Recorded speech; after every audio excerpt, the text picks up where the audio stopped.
Hello everyone.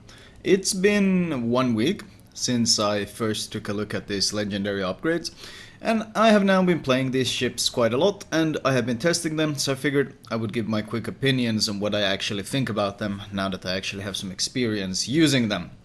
First of all, the Shima upgrade, it's not as good as I initially thought. The 10% reload buff compared to normal torpedo tubes mod, it's nice, but that minus 80% traverse speed I think is a bit too harsh. Actually making use of that 10% bonus you get is almost impossible because the traverse speed is so slow that if you are in any sort of situation where you're forced to turn your ship around and you basically have to switch torpedo side from one side to the other, well, then you have to wait a pretty absurd 30 seconds for that torpedo traverse. So any sort of situations that forces you out of your planned path, forces you out of your basically game plan. Anything that happens, unexpected radar, unexpected planes popping up, something that forces you to change your course will completely mess with your torpedo reload because the traverse is so slow. So the actual 10% benefit that you gain is very often lost in translation just by playing the game itself. So honestly, as of now, I probably would be very hesitant to use this upgrade. I think if they want to rebalance it, 80% traverse speed is too much. Maybe 60%. That would still be a penalty that would affect you a lot, but or maybe 70%. I don't know, but it wouldn't be as stupidly harsh as the 80% penalty. The penalty is just too much.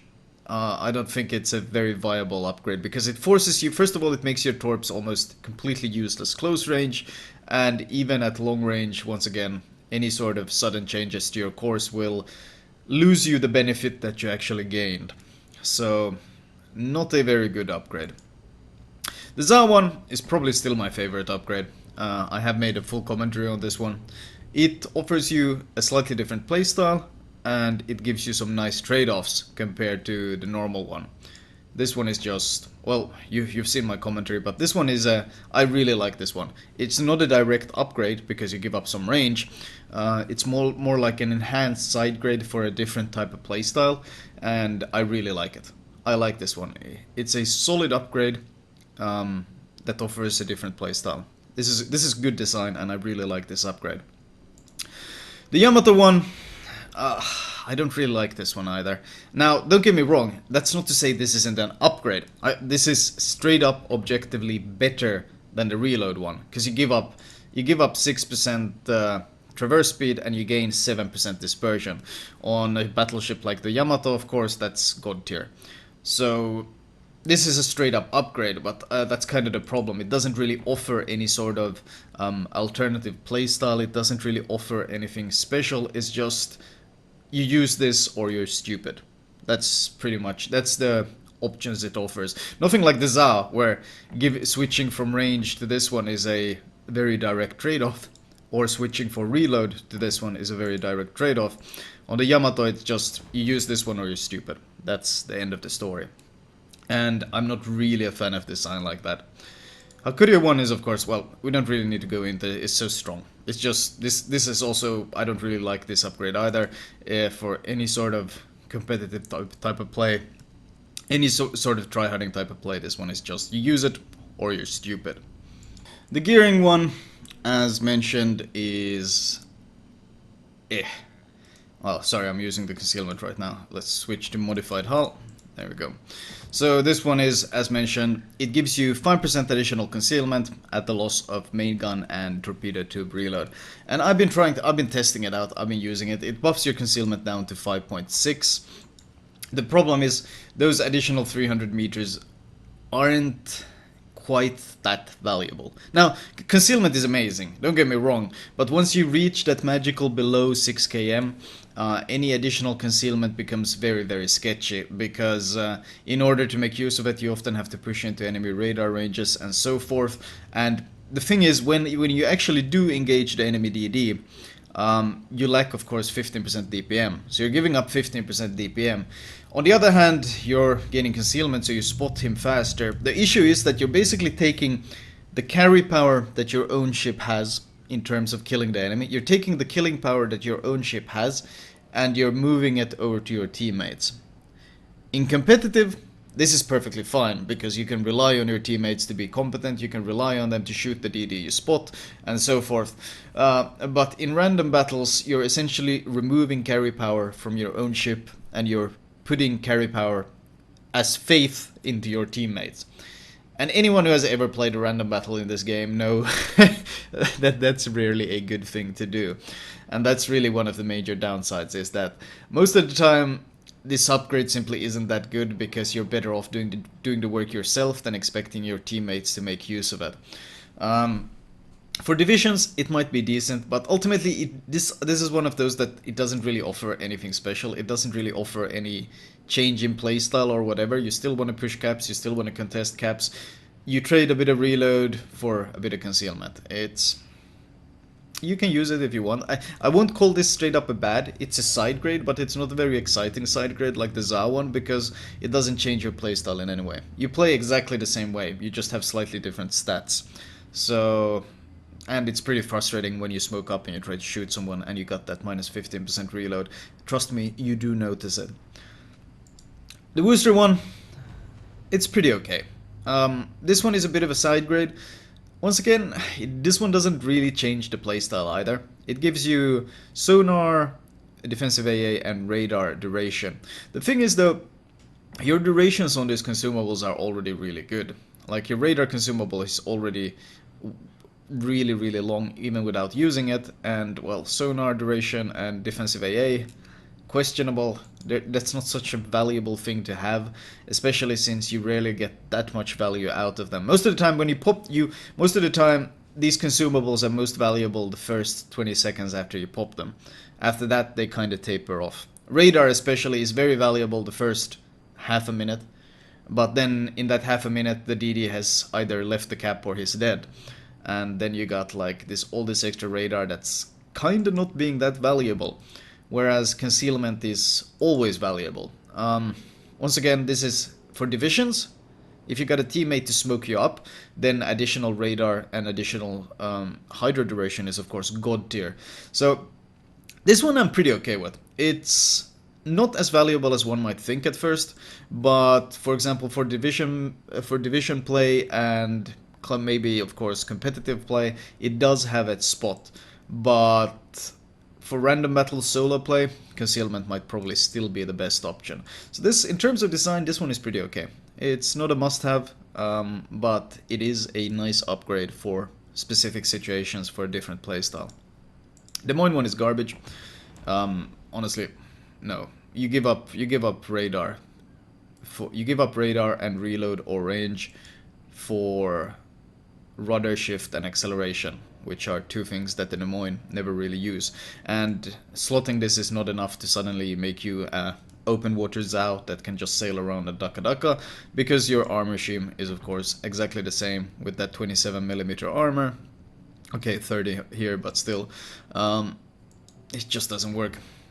This is pointless. This is just a downgrade. Montana one, also garbage. I've tried making it work. Tried going for full fire prevention builds with I get the 10% bonus from here, and then I get the 15% from here, and then I even spec into basics of survivability, and it's not worth it because you give up the 10% concealment, which means your concealment is almost 15 kilometers, which means you get spotted from further away, which greatly limits your effectiveness, and you eat additional damage because you don't have concealment. And rudder shift is okay, but it's not that valuable on a battleship, on a tier 10 one that is. And the steering gear's repair time thing is just completely pointless. Like, it's the most useless stat on a battleship. The only time your steering gears break is when you eat a torpedo to the stern. And if you eat a torpedo to the stern, you got a guaranteed flooding, which means you're gonna be damage conning regardless. So this entire upgrade is just, they should just redesign it. I would never use it and never recommend it. I played some games with it, and every time I play I just miss my concealment. Midway one, pretty cool for random battles. The minus 5% aircraft crew speed is of course going to become an issue in any sort of competitive setting slash against any sort of good players who know how to challenge your planes. Crossover one. Um, I'm pretty okay with this one. The trade-off is okayish. The traverse speed doesn't actually matter. The traverse speed is irrelevant because the traverse speed is so good. So what you're essentially doing is you're giving up your 10% torpedo reload for an additional 6% gun reload, which is pretty okay. If you want to focus more on gunboat setup, then this is of course a nice upgrade. If they go through with their insane plan of giving the ship radar, then it's going to become of course even more valuable because more Dakka Dakka means more effectiveness during your radar.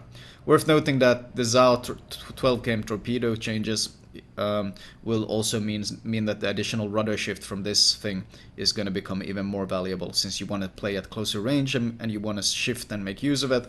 So this legendary upgrade fits very well with the 12 km torps. Kaba 1, I don't like it. It gives you a bit of range of reload time, but you lose your steering gears. Ultimately, I've tried to make it work. I've even switched to smoke and tried to make it work, but no, I don't like it. You give up too much effectiveness on the map. You give up so much maneuverability to make use of it that it limits. You have to sit further back because your maneuverability is so bad. The module allows you to sit further back, but most of the time it's not really that useful, and I end up not supporting my DDs as much when I play with this module because I'm afraid to get as close as I normally would because my ship handles like a cruiser. So I guess it offers a different playstyle, so I can't be entirely negative about it. Some people might enjoy it. Smoke plane Kabas will probably enjoy it since more range if you play with a smoke is of course always good. But personally for me it's a downgrade. For other people it might be of course a bit of a side grade for a different playstyle. So it's okay, but not something I would actually personally use. The Moskva one I think is just bad. Giving up the concealment on a ship like this means you got a 15.4 km concealment, and if you get even a slightly bad map, that means everyone is going to spot you all the time, and everyone is going to be shooting at you all the time because you're a cruiser, and you don't, well, your nose is... People always forget that this ship has one of the squishiest noses of only 25 millimeters, so anything 380 millimeter and higher will overmatch your nose, and yeah.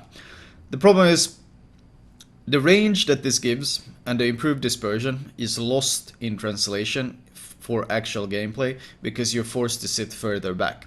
So any benefits that you gain from this upgrade are honestly lost because the shitty concealment forces you to sit further back. So this is one of those that I probably would never slot. I honestly prefer the concealment. Maybe people who get less focus fire in games will have more enjoyment out of this one, but for me, trying to play with this one has just been a complete nightmare. Z52 one, I've tried to make it work. I don't like it. I don't like it. You give up 5% concealment for faster torpedo reload, and it bumps your concealment to 6.4. The problem is, if you run the stealth module, you got 6.1, and with your 5.9 hydro, it means usually if you push a cap and you get detected, you can just pop hydro and you will spot the enemy DD because they only have a 200 meter buffer. With this one though, it doesn't work and it greatly limits your effectiveness.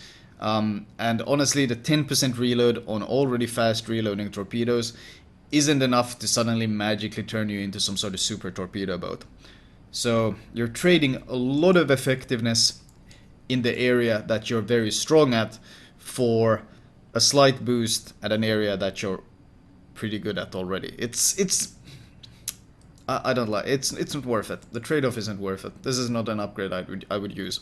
If you run into a DD that knows how to maintain maintain the distance from you and keep you spotted outside of your hydro, you're just gonna get completely wrecked. The Hindenburg one is amazing. It's really, really good. If you build first of all, this thing also gives you rudder shift, which means you don't need to spec rudder shift here. You can spec damage control, which combined with basics of survivability makes you practically immune to any fire damage. In fact, running this module, when you get set on fire, one fire deals 1,350 damage. So one fire lasts 7 seconds and deals the equivalent of a Montana over penetration. So this thing is amazing. Even though you trade off stealth, which is a pretty rough pill to swallow for a cruiser, the benefits you gain from this one is so strong. I really like it because you give up something so valuable, but you get something so valuable in return. It's still very questionable. I mean, you're still giving up concealment though on a cruiser. I kinda like this one, but I'm not entirely convinced if is it overpowered or not. It makes you immune to fires, which seems really broken. But it also gives you a concealment of 13.7, which is kinda garbage. I kinda like it. I kinda like it. It might be a bit too strong, but I kinda like it. For competitive, concealment might still be the way to go, because being able to disengage from a battle is so valuable. But for random battles, this thing is so much fun. Just being able to face tank fires and not care at all. I even spec'd out of fire prevention, just because there was no point. Who cares if you're on fire when they don't deal any damage? So I kinda like it, but this one is gonna be a hard one to justify, and maybe that's a good sign of a good upgrade, and one that's really hard to one that's really hard to justify using against not using. Questionable. Kurfürst one. This one is just bad. The 10% secondary battery loading time has almost no impact because, well, tier 10 you don't go secondary builds regardless. If you do, they are so limited in use that generally not worth using. In return though, you lose main battery firing range, which is a pretty damn big deal. You gain 3% reload and you actually don't lose as much turret traverse as you would from this one. So it's okay, but I probably still wouldn't use it. I've tried to make it work, but 19 km, and of course you gotta remember that, well, spotting plane maybe allows you to get additional. This one is an maybe. It doesn't really offer you any different playstyles, because most of the time you kind of want to get semi-close in the Grosse Kurfürst anyway, because your turret traverse is so bad. It's an It's... You might use it, but it's nothing really special. Ultimately, I would rather have seen this be some sort of super secondary buff at the cost. Like, why not give it 25% secondary battery loading time and reduce the main battery loading time to something like 10, and then they could nerf the firing range even more. Make a brawling specialized upgrade if you're gonna make one. This is kind of like a half-assed upgrade. You don't really want to go brawl with this one because the bonuses aren't that good, and questionable, not a fan. Minotaur one I quite like. Smoke, if you run this smoke mod and you run the additional smoke generator mod 1, you get a smoke that lasts 48, or that blooms for almost 50 seconds and lasts 1.5 minutes. This means that you can sail around and smoke up the entire cap for your entire fleet. You can smoke like a madman and it lasts for 1.5 minutes. The cooldown between the smokes is of course an issue, but this one is really fun to play with. And I actually really like this upgrade. Even if you're giving up 5% concealment for it and a bit of dispersion on people shooting at you. Actually, never mind, no, you get dispersion. My bad, I forgot it gives you. Actually only give up the concealment and the smoke duration. So this one is a lot of fun. This one is straight up a lot of fun. I've really enjoyed playing with this one. The amount of smoke you can lay down is absolutely hilarious. And for divisions that use Smoke Minotaur, this will be really fun. It offers a bit of a different playstyle, and but in terms of balance, I think this upgrade is in a really good spot. Conquer one is okay. You give up concealment, you gain a lot of rudder shift. Steering gives repair time once again, which is completely absolutely useless, as I already mentioned for the Montana. But it's quite nice. This one is quite okay. The thing is though, is it actually better and would I actually use it? Questionable. The rudder shift is nice, but ultimately you're trading off that amazing concealment. Depends. If there's a carrier in the game, I would probably always use this one, because then you're going to be spotted and you want to be avoiding shells and you want to be avoiding torps and so forth. But if there's not a carrier in the game, then concealment to be able to disengage easier will be more valuable. So I guess this one offers a fair bit of flavor. Ultimately though, is the ability to dodge the occasional shell worth the loss in damage you will gain from being able to get closer to surprise people, and the loss in survivability since it will take you longer to get undetected? I don't know. I might not use this one, but it's not necessarily that bad of an upgrade. Your Yang one is garbage. You give up 10% concealment, 5% dispersion of enemies attacking you, 30% smoke duration, 30% radar duration, and in return for all of that, you get 10% reload on guns and torps. I don't even need to use this one to think it's absolute garbage. This is the one that I haven't even bothered playing with because it's so objectively garbage that there's no point of ever using it.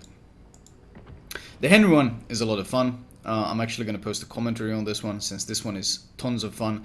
You give up 10% concealment and then you lose another 10% from the module itself. So you basically become spotted from the moon, but you got pure Daka Daka firepower, and it's so much fun. I'll post a commentary on this one soon, but this one I really like. It offers a different playstyle and I love it. It's pure gunboat Henry. It's like specking. It's like the old days when you spec'd Kaba from pure stealth into pure gunboat. This is kind of what's happening right now. The very, very old days. Anyway, Republic. This is just a straight up upgrade. Firing range isn't an issue because you have so much. Traverse speed is not that big of an issue because it's still pretty good. It's a trade-off, but ultimately it's a trade-off pretty much everyone will use because main gun reload is amazing on battleships. So not very imaginative this one either. It's kinda you use it or you're stupid. Kinda. Anyway, well actually I guess considering this thing doesn't have a spotter plane for competitive, there might be people who will prefer using just the normal reload so they don't lose out on all the range. We'll have to see. For random battles though, there's no reason not to be using this one.